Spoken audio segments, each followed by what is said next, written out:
ईश्वर की महती अनुकंपा से हम सब प्रत्येक दिन सत्संग करते हैं। आज हमारा विषय है सुखमय जीवन की क्या पहचान है। हमारा जीवन सुख से युक्त है, दुख से युक्त है, अथवा सुख में है तो किस प्रकार है? क्या हम सुखी हैं? इन विषय को लेकर आज चर्चा करेंगे। तो हम सभी सुखमय जीवन चाहते हैं, दुख नहीं चाहते हैं, और वह सुख भी कितना % हो, 100% हो, शुद्ध सुख हो, ऐसे हम चाहते हैं और चाहना भी चाहिए। लेकिन सुख अधिक हम कैसे ले पाएंगे? जब हम सुख के विषय में अधिक से अधिक जानेंगे, अच्छी प्रकार से जानेंगे, मन मस्तिष्क में अच्छी प्रकार से बिठाएंगे, तब हम सुख को प्राप्त कर सकते हैं, सुख ले सकते हैं।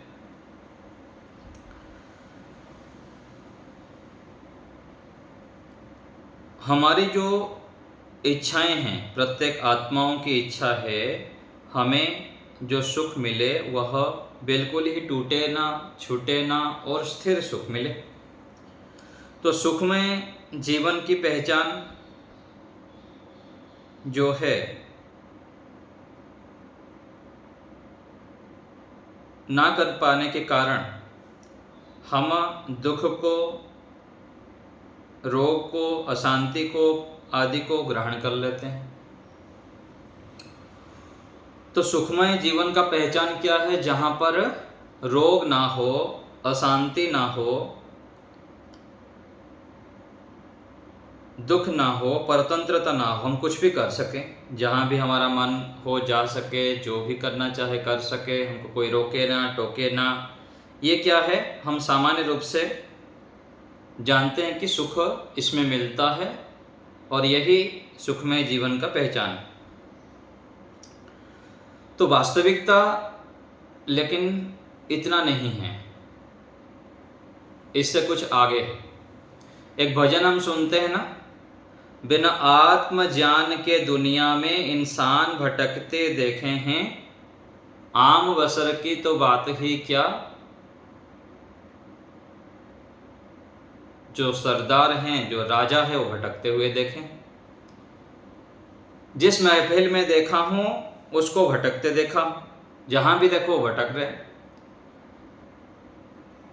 सूक्ष्मता से, गहराई से सभी के पास जाके जब हम निरीक्षण करने लगेंगे, पूछने लगेंगे, मन की बात जानने लगेंगे, तो पता लगेगा कि हम जो चाहते हैं अथवा जिस चीज़ के लिए व्यक्ति पुरुषार्थ करता है अथवा लगा हुआ है, सुबह शाम दौड़ भाग कर रहा है, वो नहीं है उसके पास। कहीं ना कहीं कमी है, न्यूनता है और रिक्तता है। यह हर समय सब जगह दिखाई देता है।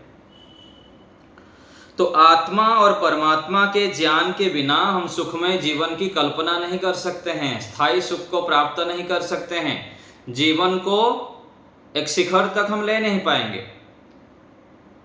चाहे कितना भी हाथ पर मार ले, कुछ भी कर लें, तो क्या इतना जानने से केवल हो जाएगा? क्या जानने से क्या इतने संभव हो गया, या और कुछ करना पड़ेगा? जानने के बाद आगे क्या करना पड़ेगा?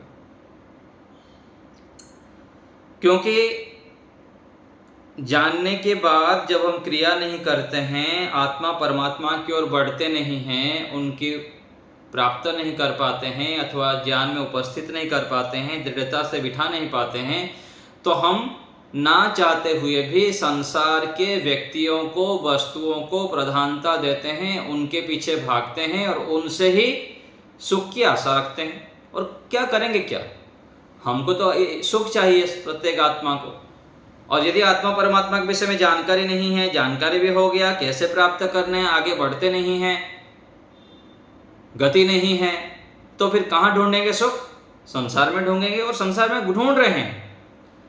हमको पता है, बार बार सुनते हैं, जानते हैं, संसार में युगों युगों से लेकर ऋषि मुनि हो चुके हैं, राजा महाराजा हो चुके हैं, बड़े बड़े लोगों को देख लिए, सब जगह पर सब लोग संसार में सुख ढूंढ लिए लेकिन मिला नहीं।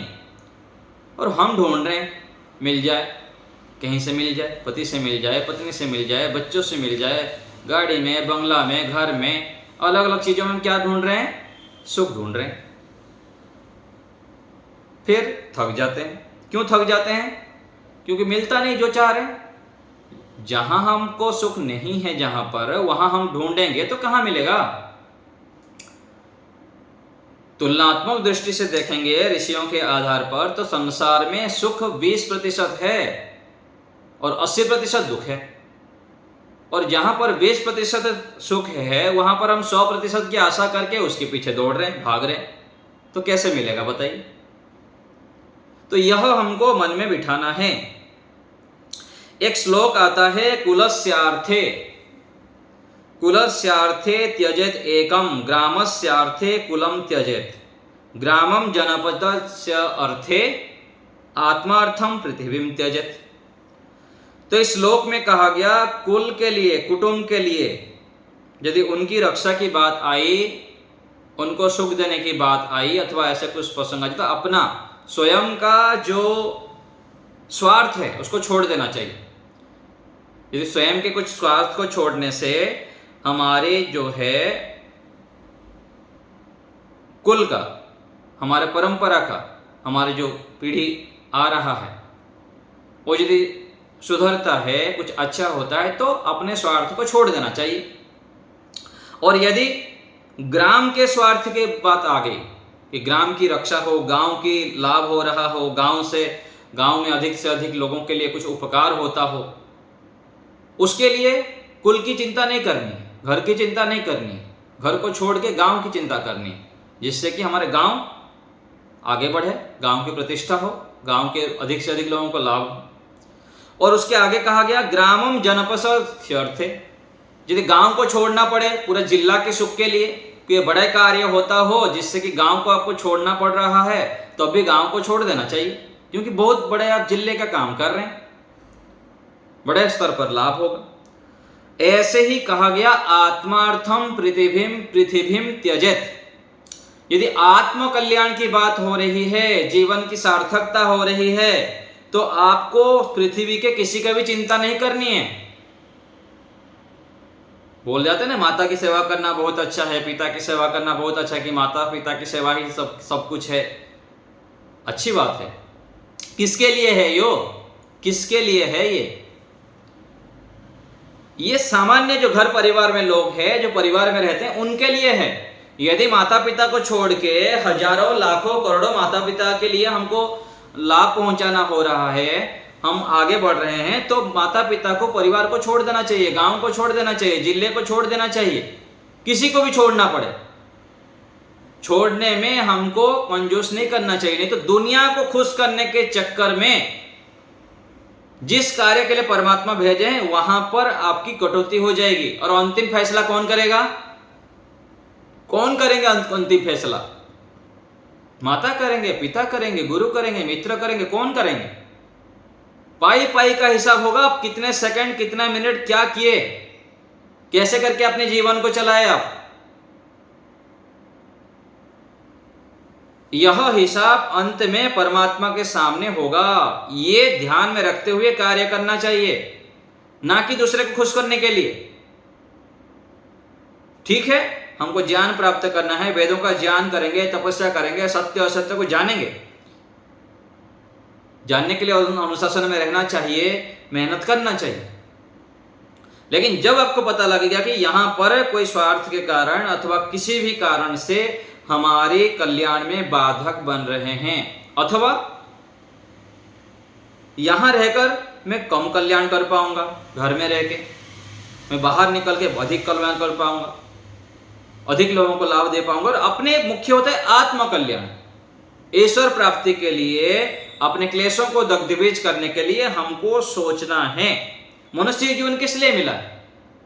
मनुष्य जीवन का परम लक्ष्य है ईश्वर को प्राप्त करना तथा दूसरे को करवाना, स्वयं सुखी होना और दूसरे को सुखी करना, स्वयं दुखों से छूटना और दुखों से छुड़ाना लोगों को। ये मुख्य उद्देश्य को सामने रखते हुए हमको अपने निर्णय करना चाहिए, अपने गतिविधियों को बढ़ाना चाहिए। मान लीजिए कोई केवल घर में बैठा हुआ है, क्या उससे सुखी हो जाएगा? शांत है मान लीजिए, ठीक है, यदि पूर्व जन्म में सुख बहुत सारे पुण्य कर्म किया हुआ है, इसी जीवन में बहुत सारे पुण्य कमाया हुआ है, तो शांति से बैठ सकता है और वो सुखी हो सकता है, इसमें कोई दोहराया नहीं। लेकिन ऐसा नहीं होता है। सुख के लिए, सुखमय जीवन के लिए हमको बहुत सारे धर्म कमाना पड़ता है, धर्म कमाना पड़ता है। धर्म से ही सुख मिलेगा। विद्या ददाति विनयम विनयात याति पात्रत्वम पात्रत्वात् धनम आपनोति धनात् धर्मः ततः सुखम। अंत में सुख कहां मिल रहा है? धर्म से। धनात् धन से, धर्म कर रहे हैं और धर्म से सुख मिलेगा। धन आपके पास इकट्ठा है तो कोई काम का नहीं, उस धन के माध्यम से आप कितना धर्म कर रहे हैं, समाज के लिए, राष्ट्र के लिए, विश्व के लिए कितना आप कर रहे हैं, क्या कर रहे हैं, किस रूप में कर रहे हैं, ये हमको निरीक्षण करना है। जितना जल्दी ये हमको समझ में आ गया उतना वो व्यक्ति सफल है। इसीलिए शास्त्रों में, वेदों में धन के, ऐश्वर्य की, प्रतिष्ठा की निंदा नहीं है। प्रातःकालीन मंत्र में बार बार भगः शब्द आता है। ऐश्वर्य से युक्त हम भग प्रणेतर भग सत्य राधो भगे माम। हम धन ऐश्वर्य से स्वामी बने। क्यों? क्योंकि जितना अधिक हमारे पास धन होगा, ज्ञान होगा, उतना हम अधिक से अधिक बड़े बड़े यज्ञ करेंगे, बड़े बड़े दान करेंगे, लाखों करोड़ों व्यक्ति के उपकार कर पाएंगे और उस उपकार से समाज का लाभ होगा और जितना लाभ होगा उतना हमको सुख मिलेगा। ऋषियों को देखिए, ऋषियों को देखिए उठा के, महाभारत में देखिए, रामायण में देखिए, कितने बड़े बड़े यज्ञ करते थे, अपने जीवन को त्यागमय तपस्या युक्त करते हुए समाज के, राष्ट्र के लिए कितने बड़े बड़े बलिदान देते थे। इसलिए कहा गया विश्व मंगल साधना के हम हैं मौन पुजारी, आराधक है हम विश्व मंगल के। तो विश्व मंगल, पूरा विश्व के कल्याण के लिए हम शांति से बैठ के ध्यान करते हैं, साधना करते हैं, धर्मयुक्त कर्म करते हैं, यज्ञ करते हैं। क्यों? क्योंकि ये विश्व जो है परमात्मा का घर है और मैं आत्मा हूं और जितने भी संसार के प्राणी हैं इस परिवार के सदस्य हैं। ऐसे मान के हमको साधना करनी होती है, श्रेष्ठ कार्य करनी होती है विश्व मंगल के लिए। इतनी बड़ी हमारी भावना हो जाए, दिव्य दृष्टि हो जाए, महान हमारा जीवन हो जाए कि हम संसार के लिए सोचने लग जाएं, केवल घर के लिए नहीं, केवल अपने लिए नहीं। इसलिए तो कहा गया अयम निजो परवेत्ति गणना लघु चेतसाम उदार चेतसाम तो वसुधैव कुटुंबकम। केवल ये मेरा है, ये मेरे परिवार है, मेरा बेटा है, अपने लिए जो सोच रहा है केवल, भाई अपने लिए जैसे सोच रहे हैं, अपने कर्मचारियों के लिए भी सोचिए, अपने पड़ोसियों के लिए भी सोचिए, अपने समाज के लिए भी सोचिए। तब तो देखिए व्यक्ति कितना नियम का पालन करेगा। नहीं तो हर समय पदे पदे नियम तोड़ेगा। बाइक चला रहा है तो हेलमेट नहीं पहनेगा, कार चला रहा है तो सीट बेल्ट नहीं लगाएगा, कूड़ा कहीं भी उठा के फेंक देगा। ये क्यों हो रहा है? क्योंकि उसके अंदर जागरूकता नहीं हुआ है। पूरा विश्व को अपना परिवार नहीं मान पाया। जहां भी जाए रास्ते घाट में उठाया, पटक दिया, कुछ भी कूड़ा फेंक दिया, कुछ भी गंदा कर दिया, किसी को भी कुछ अपने आचरण से गलत व्यवहार कर लिया। तो सुख का आधार क्या है? धर्म है।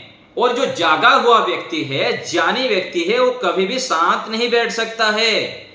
वो तो पूरा संसार के उपकार के लिए निरंतर पुरुषार्थ करता है, रात दिन एक कर देता है, रात दिन एक कर देते। देखिए प्रधानमंत्री जी को देखिए, और भी ऋषियों को देखेंगे ना, ऋषि दयानंद जी को देखिए, महापुरुषों को देखिए उठा के। ऋषि दयानंद जी को क्या कमी थी और भी ऋषियों का क्या कमी है? वो जीवन मुक्त थे, क्लेशों को दग्धबीज कर लिए थे, फिर भी क्यों संसार के लिए उपकार कर रहे थे? क्योंकि ईश्वरीय गुण आ जाने के बाद व्यक्ति शांत होकर बैठ नहीं सकता है। एक एक सेकंड का सदुपयोग करेगा, पुरुषार्थ में जीवन बनाएगा। वो क्या कर सकता हूं, क्या दे सकता हूं, क्या दे सकता हूं संसार के लिए, कैसे करने से संसार के लोगों को मैं अधिक से अधिक दुखों से छुड़ा सकता हूं, क्या उपाय करो, यह सोचता है वो ईश्वर भक्त, जागा हुआ व्यक्ति। इसलिए कहा गया यो जागारह तम ऋचः कामयन्ते, यो जागारह तमयम सोम आह तवाह मस्मे सख्ये नौकाह। यह वेद मंत्र है, अथर्ववेद का मंत्र है। उपनिषद में कहा गया उत्तिष्ठत जाग्रत प्राप्य वरान निबोधत, उठो जागो, बहुत सो लिए कई जन्मों तक, अभी उठो जागो, विद्वानों के पास जाओ, जाग जाओ, अभी देखते हुए जो नहीं देख रहे हो, सुनते हुए जो नहीं सुन रहे हो, बस चल रहा है तो जीवन चल रहा है, ये क्या जीवन है, ये जागा हुआ नहीं है। हम जाग जाए तो जीवन मुक्त व्यक्ति जो होते हैं वे घनघोर पुरुषार्थ करते हैं। जीवन मुक्त अर्थात जीते जी मुक्त हो गए, क्लेशों को दग्धबीज कर लिए। 5 क्लेश होता है, अविद्या, अस्मिता, राग, द्वेष, अभिनिवेश। ये 5 क्लेशों को दग्धबीज करना ये हमारा परम लक्ष्य है, इसीलिए जीवन मिला है। और ये सामान्य काम नहीं है, ऐसे ही आपको मिल जाएगा कि हंसते खेलते बस गप्पे लगा रहे हैं, टाइम पास कर रहे हैं, जैसे तैसे जीवन काट रहे हैं। ये ऐसे करने से नहीं होगा, आप सुखी नहीं हो सकते हैं, जीवन को सार्थक नहीं कर सकते हैं। ये जो परमात्मा के द्वारा अनमोल रत्न मिला है, शरीर मन बुद्धि इंद्रिया आदि, उसको सार्थक नहीं कर सकते हैं आप। जागना पड़ेगा, गतिशील जीवन होना चाहिए, प्रगतिशील जीवन होना चाहिए। एक एक सेकंड दिन रात को एक करना पड़ेगा आपको। नशा होना चाहिए जीवन। नशा अर्थात अपने जीवन को मुझे शिखर पर ले जाना है, क्लेशों को दग्धबीज करना है, दुखों को मिटाना है, कोई भी शारीरिक दुख को शरीर में नहीं रहने देना है। दुखी, हताश, निराश, उदास रहना जीवन की अपमान है, परमात्मा की अपमान है। परमात्मा के दिए ये जो रचना है, हम अद्भुत रचना, उसकी अपमान है, निंदा है। क्यों हम हताश रहते हैं, क्यों उदास रहते हैं, क्यों बीमार रहते हैं? उसका कारण है कि हम मेहनती नहीं हैं, बहानाबाजी करते रहेंगे।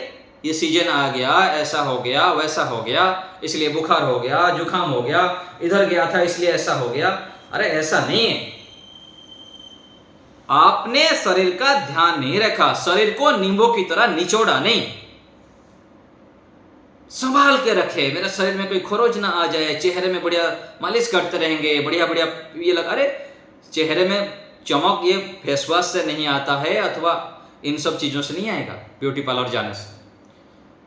मेहनत करिए, ईमानदारी से मेहनत करिए, दूसरे को सुख दीजिए। फिर देखिए आप जहां जाएंगे वो आपकी चेहरा कोई नहीं दिखता, चेहरा का तो बहुत थोड़ा सा ही प्रभाव है।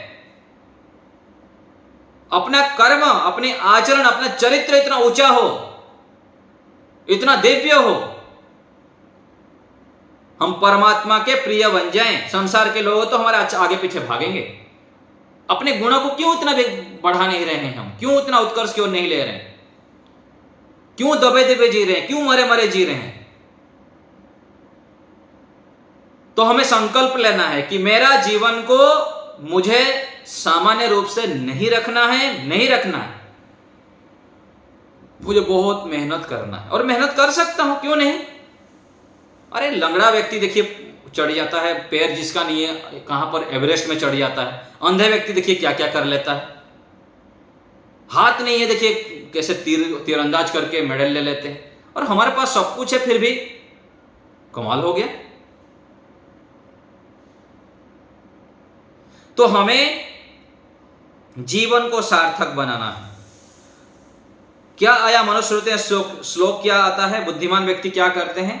धर्मम संचुनुयात वाल्मीकि एव पुत्तिकाः। धर्म का संचय करता है रोज बुद्धिमान व्यक्ति। कैसे करो? रोज रोज नए नए धर्म को चुन लेता है तुरंत। बुद्धिमान व्यक्ति, धनवान व्यक्ति होता है ना, कहां से धन मिलेगा? बिजनेसमैन जैसे सोचता है ना, इस बिजनेस से मिलेगा, ऐसे करने से होगा, वैसे करने से होगा, हर समय वही सोचता है। ऐसे ही बुद्धिमान व्यक्ति, प्रज्ञावान व्यक्ति, विवेकी व्यक्ति, ईश्वर भक्त, जागा हुआ व्यक्ति क्या करने से अधिक मैं धर्म का संचय कर सकता हूं, वो सोचता है, बार बार सोचता है, बार बार सोचता है, और जो सोचेगा उसको मिलेगा। जितना बड़ा सोच उतना बड़ा जीवन, जितना बड़ा स्वप्न उतना बड़ा जीवन, महान जीवन, बड़ा जीवन। जिसका सोच ही छोटा मोटा है उसका जीवन कैसा बड़ा बनेगा? जिसका स्वप्न ही कोई नहीं है जीवन में, बस चल रहा है ढीला ढाला। अरे बड़ा स्वप्न देखे ना, कुछ कर दिखाने का, कर दिखाने के अर्थात देश राष्ट्र के लिए भी सोचे, तो अपने जीवन के लिए भी सोचे, अपने जीवन के लिए सोचे। मुझको हर समय मेहनती बनना है, पुरुषार्थी बनना है, अपने जीवन को बहुत ऊंचा बनाना है, अपने दोषों को भस्म करना है और गुणों को प्रकटीकरण करना है, अपने परिवार को बहुत अच्छा बनाना, श्रेष्ठ बनाना, दिव्य बनाना। और इसके लिए चरित्र, जो मन ही वचन कर्म से पवित्र है, वो चरित्रवान ही यहां महान है। जो खाने में, पीने में, मौज मस्ती में लगा रहता है, विषय भोग वासना में, वो व्यक्ति तो गुलाम बन जाता है, जंजीरों से बंध जाता है और फिर चिल्लाता रहेगा, क्या करो, रोगी हो जाता हूं, जुकाम हो रहा है, सिर दर्द हो रहा है, पेट दर्द हो रहा है, ये हो रहा है, हो रहा है। कोई बच्चे बात मानते ही नहीं है, पति मानते नहीं, पत्नी मानती नहीं, सब लोग समस्या। ये समस्या क्यों? इस समस्या के जड़ में तो जाइए। कोई भी कार्य होता है तो उसके पीछे कारण होता है, बिना कारण के कार्य नहीं होता है। घड़ा यदि बना है तो मिट्टी होगा तो घड़ा बनेगा। गेहूं की रोटी यदि बनी है तो गेहूं था इसलिए रोटी बनी है। कारण के बिना कार्य नहीं होता है। तो हमारे जीवन में दुख, कष्ट, बाधाएं, परेशानी, समस्याएं हैं, रोग है। कारण क्या है? क्या कारण हुआ? कारण के ऊपर फोकस करेंगे कि मैं कहां पर इंद्रियों को खुला छूट दे रखा हूं, मौज मस्ती कर रहा हूं। मैं बार बार बताता हूं ना, बच्चों की तरह खिलौने से नहीं खेलना है। खिलौने से खेलेंगे तो जैसे बच्चों की मिट्टी का घर टूट जाता है। बच्चे अज्ञानता के कारण पड़ते हैं, गिरते हैं, टांग तोड़ते हैं, सिर तोड़ते हैं, अपना हानि करते हैं। ऐसे ही हम लोग भी अपना टांग तोड़ेंगे, अपनी हानि करेंगे और जीवन को दुखमय कर देंगे। इसलिए कहा गया ब्रह्मचर्येण देवेभ्यः स्वराभिरत। जो ब्रह्मचर्य के पालन से व्यक्ति स्वह सुख शांति को प्राप्त कर लेता है। जो व्यक्ति इंद्रियों का गुलाम नहीं है, जो अपने इंद्रियों को संयमित रखता है, ईश्वर भक्त है, अपने कर्तव्य कर्म को ठीक ठीक करता है, जितना आवश्यक है अपने इंद्रियों का प्रयोग करता है। देखना, सुनना, खाना, पीना, छूना, ये यहाँ यदि आप मौज मस्ती करेंगे, इन सारे छोटी छोटी खिलौने से आप खेलते रहेंगे, तो जो 80% शुद्ध सुख, 100% शुद्ध सुख आत्मा परमात्मा को जानने में है, उससे हम वंचित रह जाएंगे, बिल्कुल रह जाएंगे। जन्म जन्मांतर से जैसे भटक रहे हैं, ऐसे ही फिर भटकते रहेंगे। फिर जन्म होगा, पुनरपि जननम पुनरपि मरणम पुनः मातु जठरे शयनम। फिर जन्म लेंगे, फिर माँ के गर्भ में आएंगे, फिर बच्चे की तरह स्कूल जाएंगे, ABCD क ख ग घ फिर पढ़ेंगे। तो हमें शीघ्रता से, जल्दी से अपने जीवन को सुखमय बनाना है, महान बनाना है। तो श्लोक क्या कह रहा है? अनित्यानि शरीराणि विभवो नैव शाश्वतः नित्यं सन्निहितो मृत्युः कर्तव्यो धर्म संग्रहः। अनित्यानि शरीराणि, ये शरीर अनित्य है। विभवो नैव शाश्वतः, जो धन प्रतिष्ठा, गाड़ी मटर, बंगला, बेटा बेटी को लेके आप बड़ी बड़ी आशा लेके चल रहे हैं, मैं बहुत कुछ कर लिया, बहुत सुख है मेरे पास, ये कुछ भी नहीं है, कुछ भी नहीं है। ये तो थोड़ा सा मिला है आपको, पूरा ट्रेलर मिला है थोड़ा थोड़ा।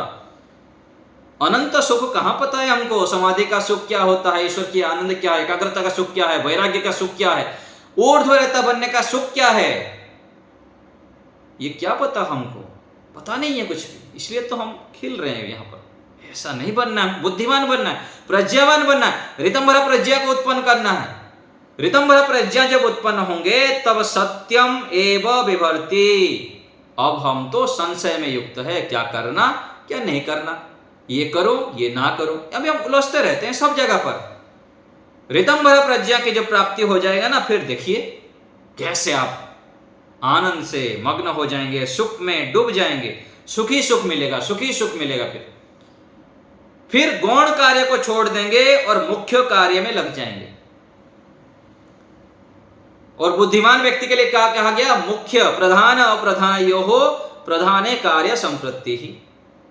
बुद्धिमान व्यक्ति जो होता है प्रधान और अप्रधान को विचार करते हुए प्रधान कार्य को पकड़ लेता है और उसी में ही मेहनत करता है, क्योंकि उसको पता लग गया कि यह करने के लिए मुझको जीवन मिला है, इसके लिए नहीं। ठीक है, मजबूरी है, ये करना पड़ रहा है, भोजन पकाना पड़ रहा है, बच्चों का ध्यान रखना पड़ता है, पति का ध्यान रखना पड़ता है, पत्नी का ध्यान रखना पड़ता है, सांसारिक व्यवहार को करना पड़ता है, लेकिन ये मुख्य कार्य नहीं है, ये तो गौण कार्य है। साधन के रूप में साध्य तक पहुंचने के लिए ये सब माध्यम हैं। ये धन संपत्ति जो भी हमारे पास दिख रहा है संसार, कितना अद्भुत रचना संसार की देखिए कि कृति। नेति नेति त्यागात सांख्य दर्शन में आता है। जब संसार को देखते हैं, ईश्वर की रचना को देखते हैं, तो न इति ये मेरे तृप्त करने वाला नहीं है, ये तृप्त करने वाला नहीं है। देखिए याज्ञवल्क्य ऋषि क्या कहते हैं पत्नी को उपनिषद में, कि संसार में जो हम सुख देख रहे हैं पति पति के लिए नहीं है, पत्नी पत्नी के लिए नहीं, बच्चे बच्चे के लिए नहीं है, ये सब तो साधन है, इससे आगे कुछ प्राप्त करने के लिए है, इसी में नहीं उलझना है। इसीलिए वानप्रस्थ का विधान आया कि देख लिए संसार को। ब्रह्मचर्य काल में गुरुकुल में गुरुजी बताए कि भाई गृहस्थ में मत जाओ, जाओगे तो बड़ी समस्या हो जाएगी, फंस जाओगे। बोले गुरुजी मुझको समझ में नहीं आ रहा, मैं जाके देखूंगा। बोले ठीक है जाओ देखो, लेकिन जाते हुए भी वहां पर पंचमहायज्ञ का पालन करना, देव यज्ञ, ब्रह्म यज्ञ, पितृयज्ञ, अतिथि यज्ञ, बलि वैष्णव, ये करते हुए संसार की भोगों को भोगना, नहीं तो बड़ी समस्या हो जाएगी। और गृहस्थ में जाने के बाद वहां जाके परीक्षण की बुद्धि से काम करना कि कितना सुख है कितना दुख है। और जब समझ में आ जाएगा 20-25 साल बाद, 30 साल बाद, बेटा के बेटा हो गए, बच्चे हो गए, तो तुरंत भागना वहां से, तुरंत भाग जाना वहां से, और जो मुख्य कार्य है जिसके लिए जीवन मिला है वहां चले जाना, फिर वही कार्य करना, फिर से शास्त्रों को पढ़ना, फिर से वैराग्य उत्पन्न करना, फिर जंगल में रहना। देख लिए ना 25 साल, 30 साल, 40 साल करके।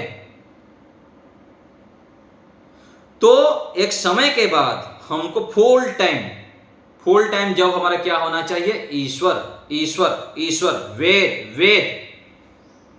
वेदों का स्वाध्याय करना, सत्संग करना, स्वाध्याय करना, सेवा में लग जाना, परोपकार में लग जाना, एकांत में रहना, ये एक समय के बाद हमारा हो जाए। ईश्वरमय जीवन हम बनाए, प्रत्येक क्षण ईश्वर की अनुभूति हमारे बुद्धि में बन रहे। परमात्मा से प्रार्थना करना है, प्रभु मेरे आपके लिए तड़प हो जाए, मैं आपके लिए तरसूं। जैसे यहां नए प्रेमिकाएं होते हैं, दो मित्र होते हैं, छोटे बच्चे के लिए माँ होता है, कितना तड़प होता है एक दूसरे के लिए तड़प। मेरी माँ कहाँ है? माँ के बिना बच्चा रोते रोते पूरा थक जाता है, छोटा बच्चा, कितना तड़प। क्या हमारे ऐसे ईश्वर के लिए होता है क्या? कितना होता है? क्यों नहीं होता है? तो ईश्वर से हमको प्रार्थना करना है कि प्रभु हमें आपकी अनुभूति हर समय हो। एक भजन आता है, हर पल में हो प्रभु सुमिरन तेरा, ऐसा बना दो प्रभु जीवन मेरा। कितना बढ़िया भजन, देखिए कितना अच्छा। आपका सुमिरन करने वाला मैं बन जाऊं, ऐसे हमारा जीवन बना दीजिए, ये प्रार्थना कर रहे हैं परमात्मा से। अत्यंत श्रद्धा, विश्वास, समर्पण परमात्मा के प्रति हो जाए। ये कब होगा? जब ऋतंभरा प्रज्ञा जागेंगे, पता लगेगा कि यही हमारा सर्वस्व है, जिसने हमको ये संसार में लाए हैं, ये शरीर प्रदान किए हैं, उसकी भक्ति करना, उनके प्रति श्रद्धा करना, उनके चरणों में रहना, यही बुद्धिमत्ता है, यही सार्थकता है, इसी में ही जीवन सार्थक होता है। संसार के कार्य को करना है, लेकिन साधन के रूप में करना है, साध्य ईश्वर को प्राप्त करने के लिए, और सारे कार्य को करते हुए मन में ईश्वर को पकड़े रखना, छोड़ना नहीं है, छोड़ना नहीं। तो हमारा व्यस्त दिनचर्या हो, अस्त व्यस्त नहीं, दिनचर्या हमारा व्यस्त हो, और व्यस्त दिनचर्या रखते हुए मुख्य कार्य को पहले करें। रोज हम संध्या करें, हवन करें, यज्ञ करें, व्यायाम करें, प्राणायाम करें, सत्संग करें, स्वाध्याय करें, परोपकार करें। जैसे हम क्या करते हैं, व्यायाम किए नहीं किए, उपासना किए नहीं किए, यज्ञ किए नहीं किए, भोजन नाश्ता लेकिन जरूर, पूरा कटोरा भर के पूरा ठस देंगे। भोजन करना, नाश्ता करना तो आपको बढ़िया लगता है, चाहे व्यायाम किए नहीं किए, प्राणायाम नहीं किए, ध्यान नहीं किए, नाश्ता करना छूटना नहीं, पूरा भर भर के खाएंगे, भोजन भी खाएंगे। जैसे भोजन हमको प्रधानता लगता है, मुख्य लगता है, ऐसे हम क्यों ध्यान, साधना, उपासना, व्यायाम आदि को नहीं समझते हैं? व्यायाम नहीं किया तो नाश्ता नहीं करनी है, ध्यान नहीं किया तो नाश्ता नहीं करनी है। क्यों नहीं करना है? अपने आप को टाइट करना है, ये जरूरी है, ईश्वर की आज्ञा है। यदि ईश्वर की आज्ञा ये हमने पालन नहीं किया, व्यायाम नहीं किया, प्राणायाम नहीं किया, ध्यान नहीं किया, यज्ञ नहीं किया, सत्संग नहीं किया, तो फिर नाश्ता क्यों करूं, नाश्ता छोड़ दूं? तो ऐसे कुछ नियम बनाना पड़ता है जीवन में, तब जाके हम अपने जीवन को सुखमय कर पाते हैं। ऐसे नहीं मिल जाता है, बैठे बैठे मिल जाए सब, ऐसे नहीं मिल जाता है। कुछ विशेष प्राप्त करने के लिए अखंड प्रचंड पुरुषार्थ करना पड़ता है। हमारा स्वभाव मेहनती बन जाए, मेहनती स्वभाव बनाने के बिना स्थायी सुख नहीं मिल सकता है। यदि मिल जाता तो भगवान राम तो घर में बैठ जाते हैं। भगवान कृष्ण जी को देखिए, ऋषियों को देखिए, महापुरुषों को देखिए, क्यों हम उनकी पूजा कर रहे हैं, क्यों हम उनको आदर्श मानते हैं? इसीलिए मान रहे हैं कि वो मेहनती स्वभाव बनाए थे, अपने जीवन को संकट में डाले थे, चुनौतियों में डाले थे। चुनौती, संघर्ष, कठिनाई के बिना सफलता नहीं मिलती। थोड़े थोड़े कठिनाई आ गया, बाधा हो गया तो हम फिर खलबला जाते हैं, दुखी हो जाते हैं, हताश हो जाते हैं, निराश हो जाते हैं। क्यों होते हैं? क्योंकि हम ऋषियों को, महापुरुषों को अपने सामने नहीं रखते कि उन लोग कितने कष्ट बाधाओं से आगे बढ़े, हम उनकी तुलना में देखें कितने कष्ट है हमारे पास। तो अनावश्यक कार्य में अपने समय सामर्थ्य को हम खर्च ना करें, हम बुद्धिमान बन जाएं। अनावश्यक गप्पे ना लगाएं, अनावश्यक लेटे लेटे टाइम पास ना करें, मोबाइल को अनावश्यक स्क्रॉल मत करते रहिए, जितना चाहिए उतना। और जो भी आप मोबाइल में देख रहे हैं, अच्छी अच्छी चीज़ देखिए, बढ़िया बढ़िया चीज़ देखिए। जहां समय देंगे वहां हमको सीखना आना चाहिए।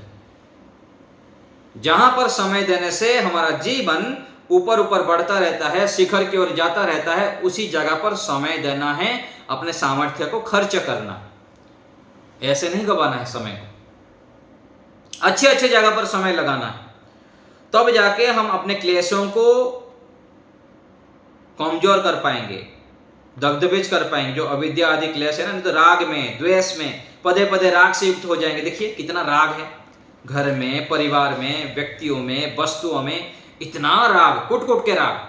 थोड़ा सा भी कुछ हानि हो गई, कुछ टूट गया, फूट गया, व्यक्ति पूरा सिर ठोकता रहता है। छोटी छोटी चीजें, अरे मर गए क्या तुम, 1000 रुपया का नष्ट हो गया, 50,000 का हो गया, क्या हो गया? हो गया तो आज नष्ट हो गया तो कल आ जाएगा ना, क्यों इतना सिर दर्द ले रहे हैं आप? शांत तो रहिए, प्रसन्न रहिए। कितने इतना चिल्लाना, इतना क्रोध करना, इससे कितनी हानि होती है शरीर के अंग प्रत्यंगों का। पदे पदे हम अज्ञानता के कारण दुखी, हताश, निराश, परेशान, पूरा कितना डिप्रेशन से युक्त हो जाते हैं भगवान। क्यों क्यों ये सब? इसीलिए होते हैं कि हमारे पास काम नहीं, अच्छे काम नहीं है, और इतना हमारे पास पुण्य संचय नहीं है, धर्म संचय नहीं है। धर्म का संचय करेंगे तो हम छोटी मोटी बातों में परेशान नहीं होंगे, शांत रहेंगे। और जो शांत रहता है वही शक्तिमान है। जो शांत रहता है वही संत बन जाता है। शांत रहने का अभ्यास करें।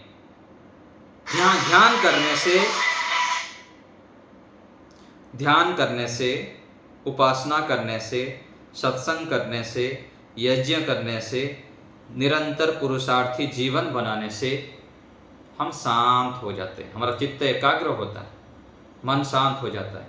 हमारे व्यवहार में हम मधुरभाषी बनते हैं, अनुकूल व्यवहार करते हैं।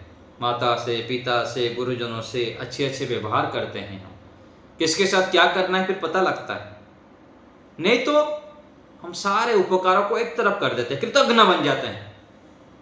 कृतज्ञ क्या है? कृतम उपकारम जानाति, किए हुए उपकारों को जानना, समझना, तद अनुकूल आचरण करना। और कृतज्ञ किए हुए उपकारों को मार देना, समझना नहीं, कुछ याद नहीं रखना, ये कृतज्ञता है। ये बड़ा पाप है। तो हमको कृतज्ञ बनना है। दूसरे के अनेक जो उपकार हमारे प्रति है उसको स्मरण रखना है।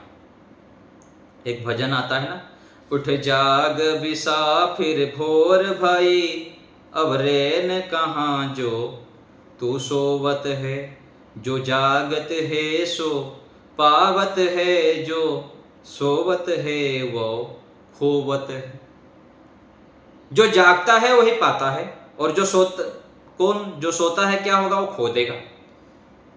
जितना जल्दी जागेंगे उतना हम जल्दी जीवन को सुखमय कर देंगे। और यदि सुखमय जीवन की पैमाना नहीं जानेंगे ना, तो छोटे छोटे सुखों को मान लेंगे कि मैं तो बहुत सुखी हूं, मैं तो बहुत शांत हूं। दिखावा करते रहेंगे, आप कैसे हैं? बढ़िया हूं जी, बढ़िया, बहुत खुश हैं, अपने आप को लगता है। और एकांत में जाके बैठेगा तो भाई इतना परेशानी, इतना दुख, इतना कष्ट, क्या बताऊं, अपने मित्र साथी को बताएंगे ऐसा। तो जागने वाला व्यक्ति बाहर और अंदर एक हो जाता है। बाहर भी खुश रहता है, अंदर भी खुश रहता है, दूसरे के नजर में भी खुश रहता है और अपने नजर में भी खुश रहता है। वो सुखी रहता है, प्रसन्न रहता है, आनंदमय रहता है। तो हमें अपने नजर में अच्छे रहना है।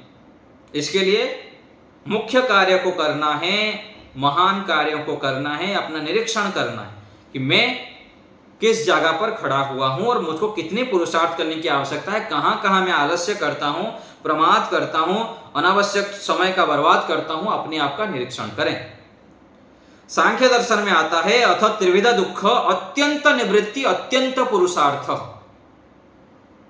यदि आपको तीनों प्रकार के दुख हो, आध्यात्मिक दुख, आदि भौतिक दुख, आदि दैविक दुख से बचना है, मानसिक दुख, शारीरिक दुख आदि सब दुखों से बचना है, तो अत्यंत पुरुषार्थ करना पड़ेगा। इसके लिए क्या करना पड़ता है पता है?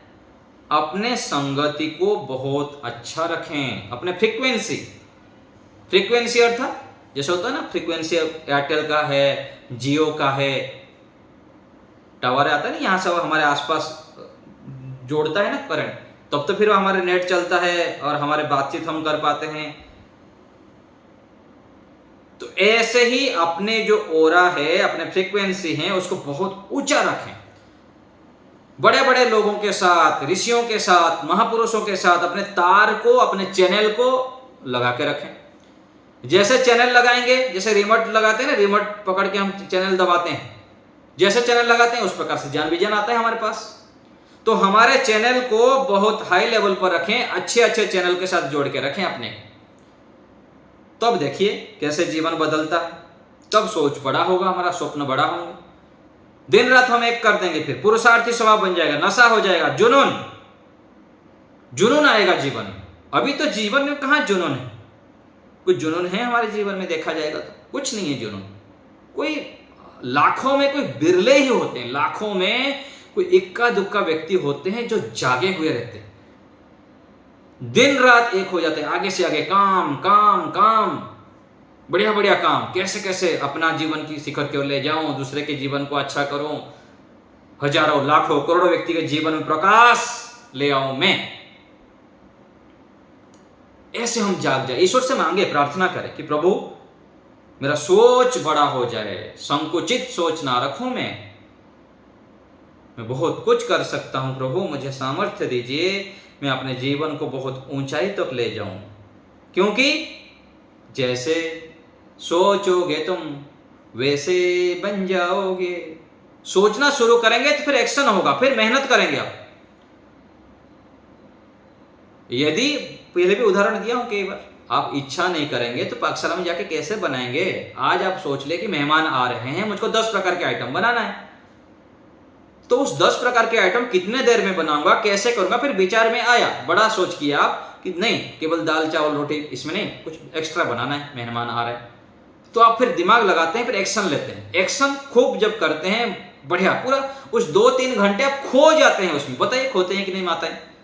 खो जाते हैं, कुछ भी उनको ध्यान नहीं आता, अपना छोड़ दिनचर्या छोड़ जाता है, सब कुछ छोड़ देते हैं, उसी में ही लगे रहते कितना बढ़िया अच्छे से अच्छे बनाओ। ये रोज करते हैं माताएं, वो रोज ये भक्ति करते हैं, ईश्वर भक्ति, खो जाते हैं भोजनालय में जाके, पाकशाला।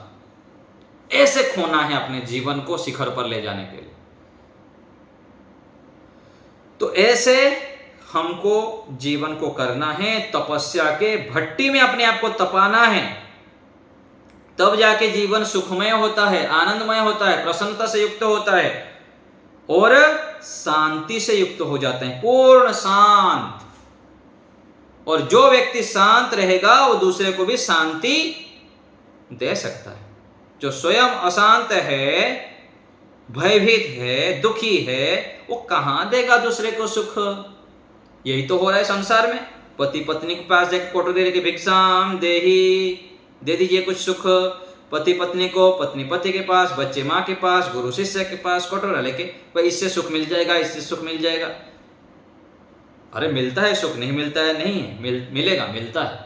लेकिन ये जो मिल रहा है ना कटोरा लेके, ये कटोरा लेके यदि हम ईश्वर के पास चले जाए ना, भरोसा कर तो ईश्वर पर, तुझे धोखा नहीं होगा। परमात्मा के ऊपर भरोसा करे, प्रभु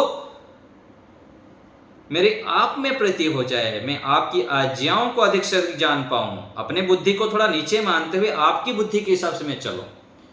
कभी बैठे 2 मिनट 5 मिनट, प्रभु आप मेरे हैं, मैं आपका हूं। 2 मिनट के लिए भी बैठिए शांत होके, बिल्कुल ओम के उच्चारण के साथ, गायत्री मंत्र के उच्चारण के साथ, प्रभु आप मेरे हैं, मैं आपका हूं। मन में ईश्वर के सामने रखिए कि प्रभु मुझको सद्बुद्धि दीजिए, मैं आपका यंत्र बन जाऊं। प्रभु आशीष दो हमको, तुम्हारे यंत्र बन जाएं, बने राही परम पथ के, तुम्हारे यंत्र बन जाएं। न होवे हम कभी विचलित, सदा प्रेरित तुम्ही से हो, सदा प्रेरित तुम्ही से हो। पहाड़ों की तरह हम भी खुशी के यंत्र बन जाएं। प्रभु आशीष दो हमको, तुम्हारे यंत्र बन जाएं। परमात्मा के हम यंत्र बन जाएं।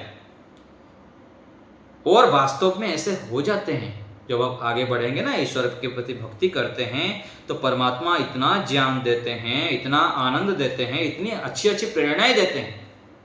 अब जो चाहेंगे वो तुरंत मिलता है। जैसे चाहते हैं वैसे अपने जीवन को, दिशा को मोड़ सकते हैं आप। इतने दयालु पिता है हमारे।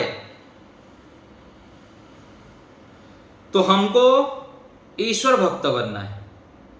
हमारे अंदर तड़प, जुनून, आग दिन रात एक कर दें हम, परमात्मा की प्राप्ति के लिए, आत्मज्ञान के लिए, दूसरे के लिए। किस प्रकार से अपने जीवन को मैं ईश्वर मुखी कर सकता हूं, समाज के लिए, राष्ट्र के लिए, परिवार के लिए, पति के लिए, पत्नी के लिए, बच्चों के लिए, मित्र के लिए, हमारे स्वजनों के लिए मैं क्या कर सकता हूं, ऐसे सोचें।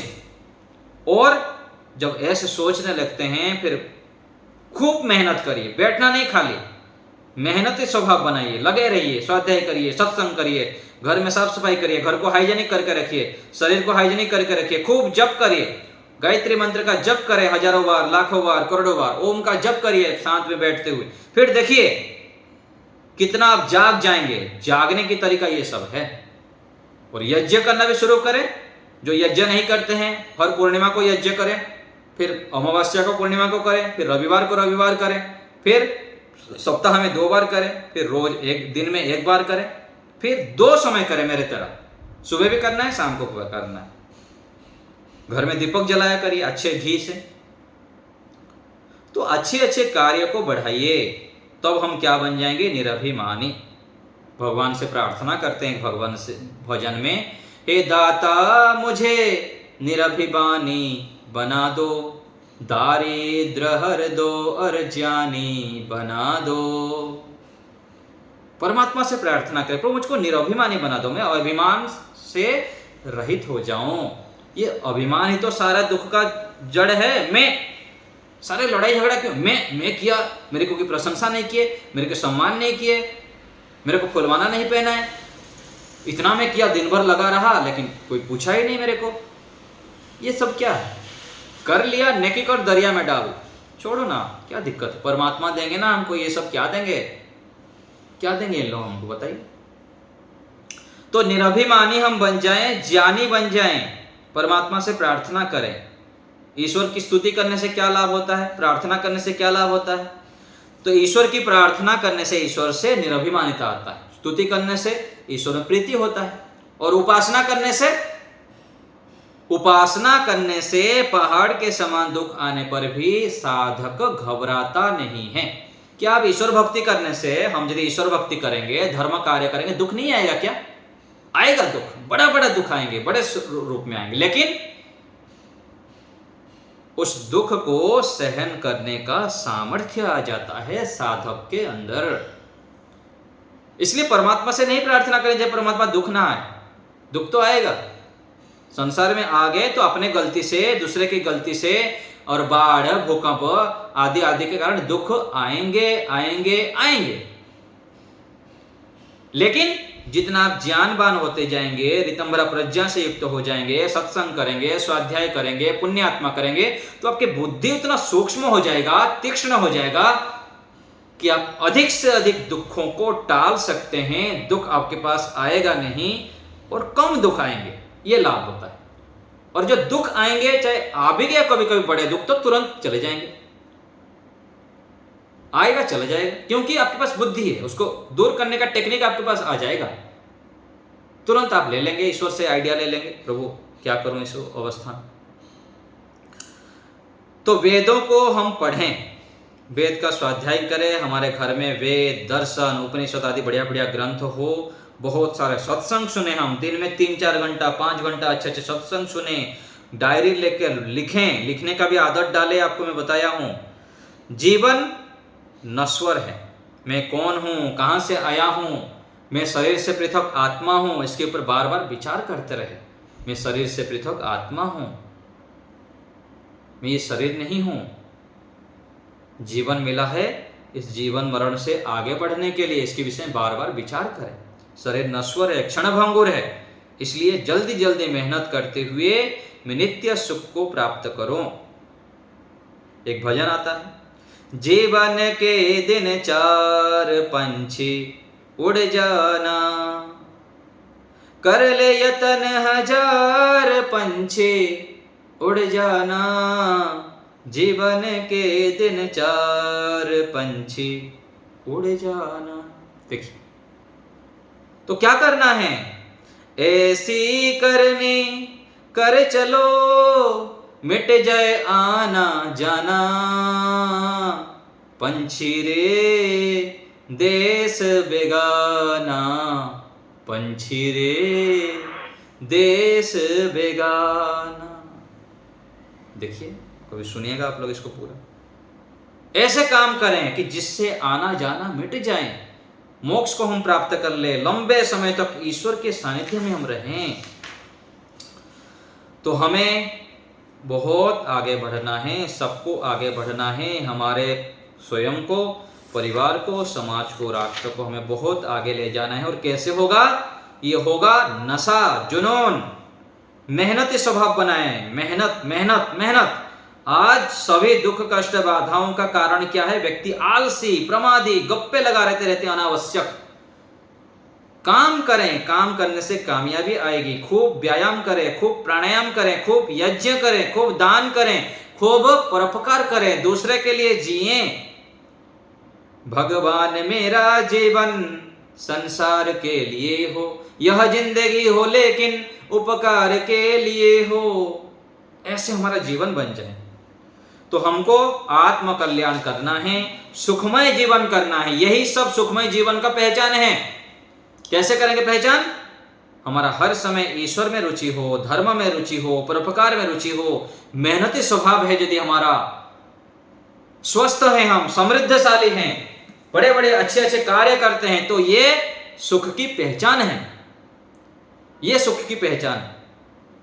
और जीवन के अंतिम समय तक हमको इतना मेहनती बनना है, इतने अच्छे बनना है, दूसरे की सहायता लेने की आवश्यकता ही ना पड़े। ऐसे हम अपने जीवन को महान, श्रेष्ठ, दिव्य बनाएं। और हम बना सकते हैं, जरूर बना सकते हैं। मैं बन के दिखाऊंगा, मैं बन सकता हूं, बन सकती हूं, ये ठान लीजिए, फिर देखिए जैसे ठानेंगे वैसे बन जाएंगे। और मेहनत करिए, केवल ठानने से, केवल सोचने से नहीं होगा। सोच से तो शुरुआत है, आगे फिर एक्शन लेना पड़ेगा। और एक्शन के लिए धीरे धीरे करेंगे, एक दिन में थोड़ी हो जाएगा।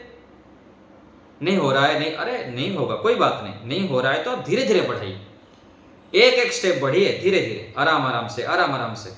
तो हम सबको इस प्रकार से बहुत सुखमय अपने जीवन को बनाना है, शांतिमय बनाना है, आनंदमय, प्रसन्नता से युक्त हम जीवन करके जीवन को उत्सव बना दें। केवल स्वयं ही नहीं, दूसरे को भी हमें सुख शांति से, प्रसन्नता से युक्त कर देना, अपने वाणी से, अपने व्यवहार से, अपने आचरण से, अपने कर्मों से। संसार को सुखी करना है, यह संकल्प लेकर हम चलेंगे तो बहुत आगे हम बढ़ सकते हैं। और अवश्य ही सब मिलके बढ़ेंगे। यही ईश्वर से प्रार्थना है कि प्रभु हम सबको बहुत अच्छी अच्छी प्रेरणा दीजिए, ज्ञान, बल आदि दीजिए। हम निरंतर पुरुषार्थी पुरुषार्थी पुरुषार्थी अपने जीवन को बनाएं। और आप में हमारे अनंत प्रीति, अनंत श्रद्धा, अनंत विश्वास, अनंत समर्पण आपके प्रति, अखंड श्रद्धा, अखंड भक्ति, अखंड समर्पण आपके प्रति मेरा हो जाए। ऐसे मुझे प्रेरणा दीजिए प्रभु, क्योंकि मैं आपकी संतान हूँ, मैं आपकी बेटा हूँ, आपकी बेटी हूँ। तो ईश्वर से ऐसी प्रार्थना रोज करें, रोज ध्यान में समय लगाएं, तो हम सभी बहुत अच्छा अपने जीवन को बना सकते हैं। एक बार ओम का उच्चारण। ओम